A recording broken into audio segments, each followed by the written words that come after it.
Halo semuanya, selamat datang kembali di channel kita. Hari ini kita akan membahas salah satu kasus yang paling menegangkan dan rumit yang pernah tim kami tangani. Ini adalah kisah tentang sekelompok mahasiswa di Bandung, sebuah rumah kos yang penuh misteri dan sosok Bisa main ini. Ini mah mainan aku. Coba dong. Aku pengen lihat teteh mainannya gimana. wanita bergaun putih yang menghantui mereka. Kita akan mengupas tuntas kronologinya, mulai dari insiden pertama hingga upaya penyelesaian yang melibatkan tokoh-tokoh lokal. Jadi,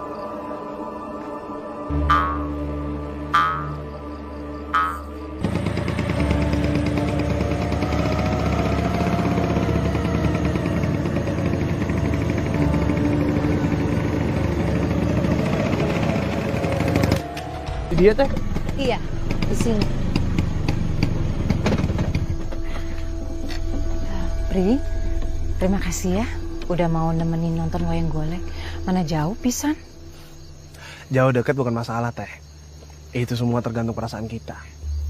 semuanya dimulai di sebuah Kamu bisa rumah aja. kos di Bandung. Para penghuninya, sebagian besar mahasiswa, mulai sekalian mau melaporkan dianterin. gangguan Tinggal di yang rumah kosan, makin Ibu. sering terjadi. Nyaman tuh di Mereka melihat sosok Nyaman, wanita tukang. berambut panjang Tempatnya dengan luas gaun pisan. putih bermotif Kamarnya bunga. besar, Sosok dapurnya ini lengkap. muncul di berbagai Udah gitu, tempat, sewanya mulai murah, dari Kang. dapur, dekat tangga, sampai di depan kamar tidur. Situasinya menjadi sangat serius ketika salah satu penghuni, Irwan, mengalami kerasukan. Bahkan pacar Doni Penghuni lain juga melaporkan melihat penampakan yang sama persis. Awalnya, tim kami datang ke sana untuk mempersiapkan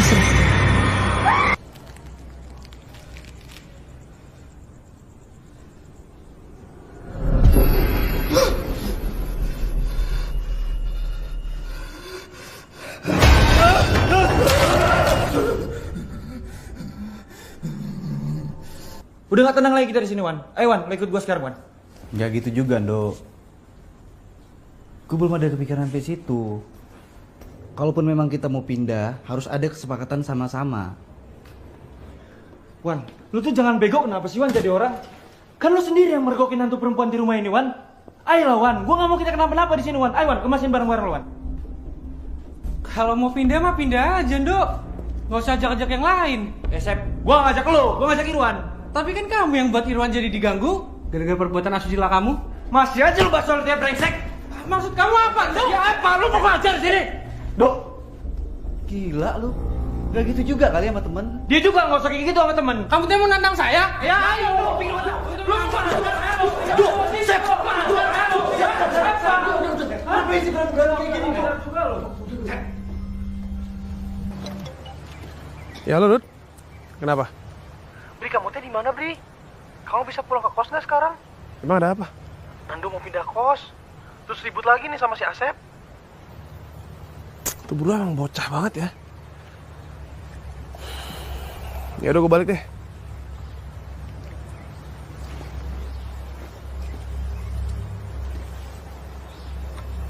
Dok, Nando. Dok, lu tega ninggalin gua, Dok. Jangan kayak gitu, Lando. Apalagi sih, Don? Dok! Dok, lo mau kemana? Dok, tunggu dulu, Dok. Lo mau kemana? Hah? Sakit atuh, Wan. Kenapa, Wan? Naon mana, Wan? Wan. Lo pindah ngomong dulu dong baik-baik. Apaan sih? Dok, tunggu ya.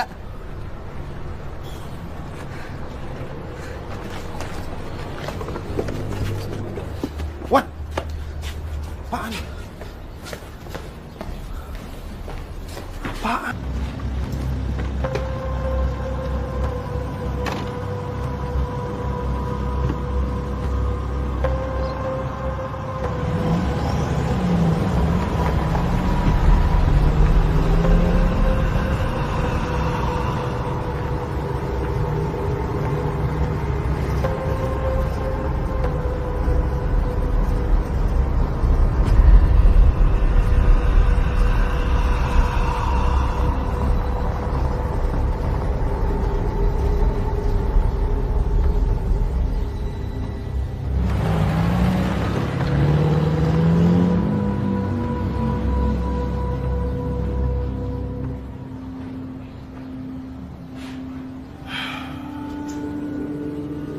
Bri, kasihan tuh cewek mana di depan.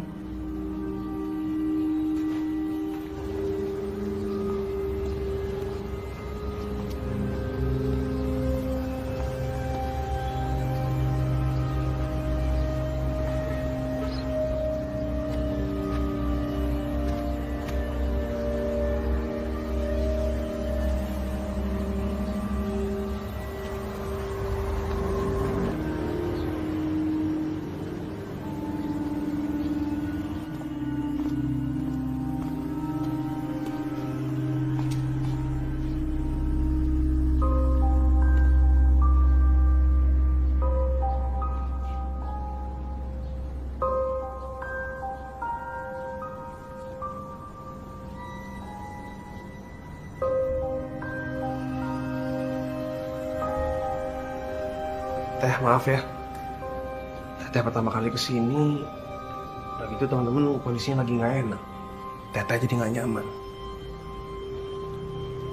Memangnya Teh, teman-teman kamu kenapa?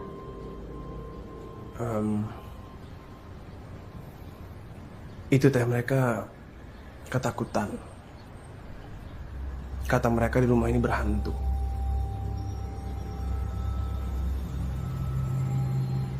Mereka lihat hantu apa? Seharusnya teman-teman kamu itu bisa menjaga sikap dan ucapannya. Karena semua tempat pasti ada penunggunya. Yang tidak terlihat belum tentu tidak ada. Yang kosong belum tentu tidak ada yang menempati.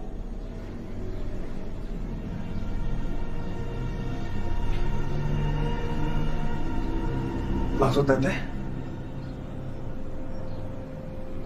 Iya. Manusia itu akan menerima dari apa yang dia perbuat. Hanya saja manusia itu malas untuk memperbaiki diri. Bisanya hanya menyalahkan pada hal lain atas apa yang menimpa pada dirinya.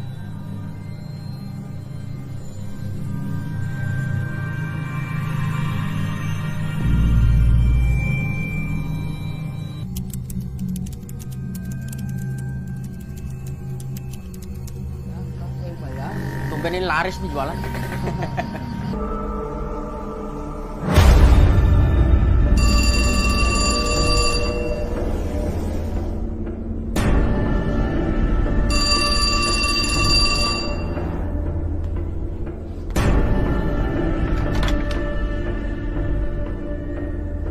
Halo? Dengan siapa? Halo, maaf nama malam ini Sisi. Oh, Sisi, kunaon sih? Enggak, mau masin aja. Irwan sama Nando katanya pindah ya? Kok mendadak banget? Hantui mereka. Kita akan mengupas tuntas kronologinya, mulai dari insiden pertama hingga upaya penyelesaian yang melibatkan tokoh-tokoh lokal. Jadi, semuanya dimulai di sebuah rumah kos di Bandung. Para penghuninya, sebagian besar mahasiswa, mulai melaporkan gangguan yang makin sering terjadi. Mereka melihat sosok wanita berambut panjang dengan gaun putih bermotif bunga. Sosok ini muncul di berbagai tempat, mulai dari dapur, dekat tangga, sampai di depan kamar tidur. Situasinya menjadi sangat serius ketika salah satu penghuni, Irwan, mengalami kerasukan. Bahkan pacar Doni, Penghuni Lane, juga melaporkan melihat penampakan yang sama persis. Awalnya, tim kami datang ke sana untuk mempersiapkan sebuah pertunjukan monolog. Tapi situasi dengan cepat berubah menjadi misi penyelamatan. Halo semuanya, selamat datang kembali di channel kita. Hari ini, kita akan membahas salah satu kasus yang paling menegangkan dan rumit yang pernah tim kami tangani. Ini adalah kisah tentang sekelompok mahasiswa di Bandung. Sebuah rumah kos yang penuh misteri dan sosok wanita bergaun putih yang menghantui mereka. Kita akan mengupas tuntas kronologinya, mulai dari insiden pertama hingga upaya penyelesaian yang melibatkan tokoh-tokoh lokal. Jadi, semuanya dimulai di sebuah rumah kos di Bandung. Para penghuninya, sebagian besar mahasiswa, mulai melaporkan gangguan yang makin sering terjadi. Mereka melihat sosok wanita berambut panjang dengan gaun putih bermotif bunga. Sosok ini muncul di berbagai tempat, mulai dari dapur, dekat tangga, sampai di depan kamar tidur. Situasinya menjadi sangat serius ketika salah satu penghuni, Irwan, mengalami kerasukan. Bahkan dan tentunya aman. Di tengah kekacauan ini, persiapan pertunjukan monolog terus berjalan dan sudah mencapai sekitar 90%. Tim kami yang dipimpin oleh Bri sepakat bahwa masalah ini harus segera ditangani. Saya sendiri sebagai pimpinan sementara memutuskan untuk meninggalkan lokasi agar bisa memantau dari luar. Sementara tim tetap siaga di dalam rumah. Situasi di dalam rumah semakin memanas. Nando dan Irwan, karena merasa keselamatan mereka terancam, akhirnya memutuskan untuk pindah. Awalnya hanya ada satu kamar kosong di rumah itu. Tapi setelah mereka pergi, Sisi mengonfirmasi bahwa sekarang ada 3 kamar yang kosong. Kondisi rumah pun terasa semakin aneh. Ada kaca yang pecah, jendela yang tidak bisa dikunci, dan lampu yang kadang mati sendiri. Beberapa penghuni bahkan melaporkan sensasi aneh seolah mereka terjebak dalam sebuah lingkaran atau loop di dalam rumah, membuat mereka bingung dan kehilangan arah.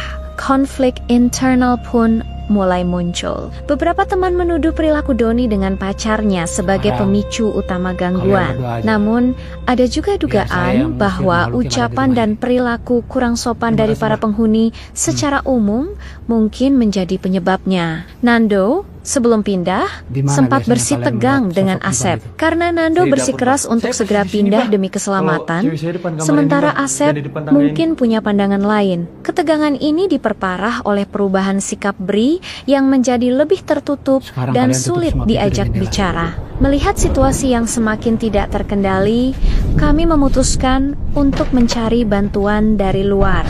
Kami berkonsultasi dengan seorang pemandu lokal yang disegani, Kang Kopal. Beliau menasihati kami untuk melakukan introspeksi diri, menjaga ucapan, dan bersikap lebih hormat terhadap lingkungan sekitar. Kang Kopral menyarankan agar kami selalu mengucapkan salam saat masuk dan keluar rumah, serta meminta izin secara verbal. Ini adalah pelajaran penting tentang adab dan tata krama di tempat baru. Namun, nasihat saja sepertinya tidak cukup. Gangguan terus terjadi. Akhirnya, kami memanggil seorang tetua yang lebih ahli dalam urusan spiritual, yang biasa dipanggil Bah. Beliau datang untuk melakukan prosesi pembersihan rumah. Selama ritual berlangsung, kami diinstruksikan untuk menutup semua pintu dan jendela rapat-rapat. Tidak ada yang boleh masuk atau keluar. Suasananya sangat tegang.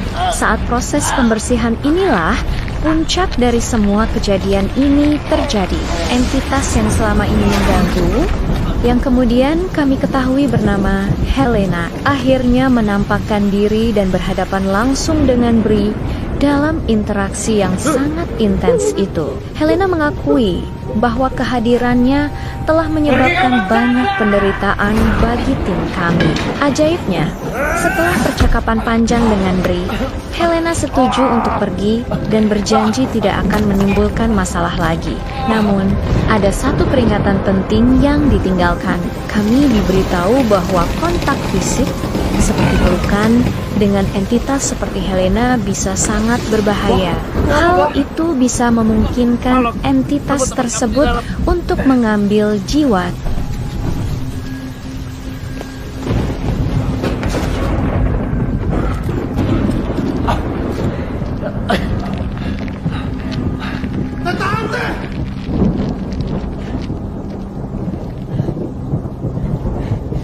Tolong, jangan sakitin mereka. Mereka teman-teman aku, Teh.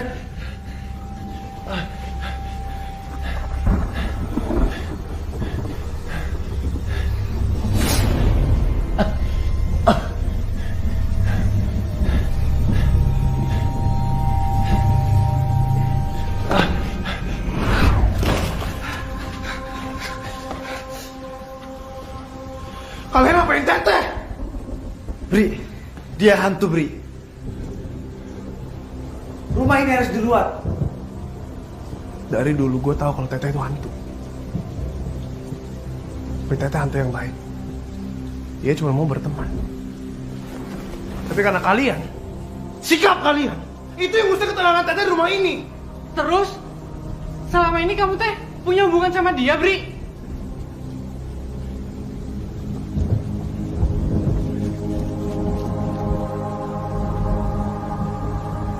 Maafin aku, Teh. Aku selama ini berpura-pura sama Teteh. Aku berpura-pura gak tahu Teteh siapa. Itu semua karena aku menulis cerita tentang Teteh. Tapi itu pun kalau Teteh nyakitin manusia. Apalagi teman-teman aku sendiri, aku gak mau, Teh. Sekali lagi aku minta maaf, Teh. Aku gak pernah bermaksud untuk... Sejak awal aku sudah tahu, Bri. Seseorang. Aku sudah tahu Meskipun tentang Helena semua hal sudah ini. setuju untuk pergi, ikatan juga tahu emosional kalau antara selama ini dia dan kamu beberapa berpura-pura orang di rumah dan itu, bohong pada terutama Bri, sepertinya masih Kamu belum lupa. sepenuhnya terselesaikan. Ini meninggalkan sebuah pertanyaan Aku besar. tahu semuanya. Apakah masalah ini benar-benar Apapun yang sudah kamu berakhir? lakukan, Setelah di kejadian mana itu, saja dan kapan kami saja. mengambil beberapa keputusan penting. Pertama, persiapan monolog tetap dilakukan. gelap dan terang. Tak pernah dapat bersatu. Labirin yang aku susuri kini semakin jauh membawaku ke alamnya yang gelap, penuh dengan cerita kelam.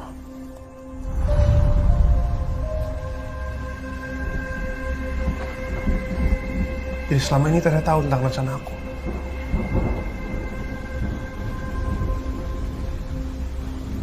Maafin aku, Teh. Aku gak pernah bermaksud buruk sama Teteh.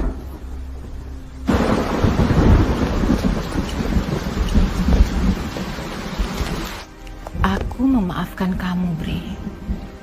Aku juga akan pergi dari sini agar kamu dan teman-teman kamu itu tidak pernah khawatir dengan adanya kehadiranku. Lanjutkan. Tapi Tapi, semua anggota tim harus tetap waspada dan siap merespons Aku ingin jika memeluk ada kamu. panggilan darurat. Kedua, Yang terakhir kami kalinya. menyetujui keputusan Nando dan Irwan untuk hati-hati, pindah demi keselamatan Bisa jadi mereka. jebakan dia, Bri.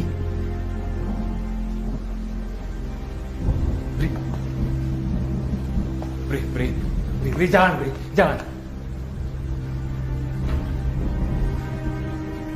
Kalau kamu mau dipeluk sama dia itu berarti kamu rela. Sisi pun langsung melepaskan memperbarui semua kamu dibawa status sama ketersediaan 3 kamar kosong Jadi jangan, di Bri. rumah kos tersebut. Ketiga, Asep ditugaskan untuk memperkuat kembali aturan rumah dan mengingatkan semua penghuni yang tersisa untuk selalu menjaga sopan santun. Doni juga diminta Bisa bilang jangan, untuk Bri. mengevaluasi kembali perilakunya dan memastikan aturan mengenai tamu dipatuhi dengan ketat. Sementara itu, Rudy, anggota tim kami yang lain, bertanggung jawab untuk memeriksa dan memperbaiki semua masalah fisik Sampai kapan? di rumah itu, seperti jendela Aku yang akan selalu rusak, jadi teman Teteh. kaca pecah, dan masalah pencahayaan.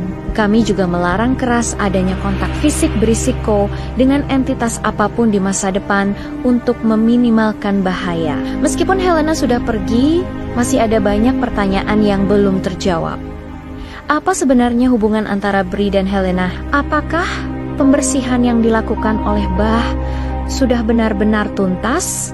Atau masih ada ritual lanjutan yang diperlukan? Siapa saja yang akan tetap tinggal di rumah itu? Dan apa pelajaran yang bisa kita ambil dari pertunjukan monolog yang lahir dari pengalaman mengerikan ini? Untuk memastikan semuanya terkendali, kami membuat beberapa poin tindakan yang jelas. Nando dan Irwan harus memberikan update mengenai kondisi mereka. Bri ditugaskan untuk mendokumentasikan semua kejadian secara rinci dan menetapkan batasan yang jelas terkait interaksinya dengan Helena. Sisi akan mengelola penyewaan kamar yang kosong. Kang Kopral dan Bah akan terus memberikan panduan dan memantau memantau situasi dari jauh. Seluruh tim harus tetap waspada dan segera melaporkan jika ada anomali sekecil apapun. Kasus ini mengajarkan kami banyak hal tentang betapa pentingnya menghormati tempat yang kita tinggali, tentang kekuatan komunikasi dalam tim, dan tentang dunia tak kasat mata yang mungkin ada di sekitar kita. Ini adalah pengingat bahwa di balik setiap cerita horor, seringkali ada kisah kesedihan dan emosi yang belum terselesaikan. Terima kasih sudah menyimak kisah ini sampai akhir. Ini adalah salah satu investigasi yang paling menguras emosi dan tenaga bagi kami. Apa pendapat kalian tentang cerita ini? Apakah kalian pernah mengalami hal serupa? Tulis di kolom komentar ya. Jangan lupa untuk like, share, dan subscribe agar tidak ketinggalan update dari kasus-kasus kami selanjutnya. Sampai jumpa di video berikutnya.